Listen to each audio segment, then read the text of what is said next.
is big business in Canada. Dozens of mills across British Columbia and Alberta ship lumber to the US and Asia and make pulp for paper and sanitary products. Some employ hundreds or thousands when counting contract loggers and drivers. But the forests those mills were built to use are dying, victims of a massive bark beetle outbreak that ultimately will slash timber supplies for decades to come. The governments in both provinces have entrusted the timber companies to help stall the beetles, or to divert them from precious assets, like city water systems. In Alberta's boreal forest, where climate change has introduced beetles for the first time, companies are shifting their harvest to target pine instead of more valuable spruce. They are prioritizing their highly susceptible, highly connected pine, so we're moving it before the beetles get there. Industry that has smatterings of beetles on the landscape, they're working with us when we develop our single tree control plans, and where they're going to be harvesting or where they can harvest and take out the infested trees, then we coordinate our plans that way. And then in terms of where beetles are everywhere on the industry's landscape, like around Grand Prairie, they pretty much are taking beetle out. All of their blocks, or the majority of their blocks, have beetle in them. And they're trying to make sure that when they are cutting, they're getting as many beetles as they can, or cutting in areas that will provide the biggest benefit for beetle control, while still trying to maximize their greenwood. The beetles cost the mills money even when they get to the logs in time, and they must get to them within at least 2 years to salvage any for lumber. Dried out logs will crack, and beetles introduce a blue fungus that stains the wood and makes it less desirable in certain markets.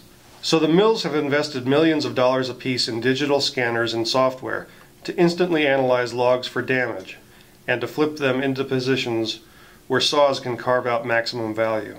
Companies are trying to clear most of their mature pine stands before beetles can. What we did is we switched all of our harvesting over to pine. And since 2006, about 27,000 hectares, so roughly about 1 million infested trees we dealt with, and harvested an additional 3 million at-risk trees. You couldn't capture all the beetles if you wanted to, but at that point it was actually it was actually a moot point anyways, at least in my mind, because the beetles were expanding so rapidly in so much area, we couldn't even keep up with the available timber harvesting land base. Yeah, well, we added on shifts in our mills. I think we were running at a very high capacity, and you know, yeah, if anywhere it could have been done, you would think it would have been done here in central BC, and it wasn't enough. Whether to beetles or to saws, BC lost mountains of pines.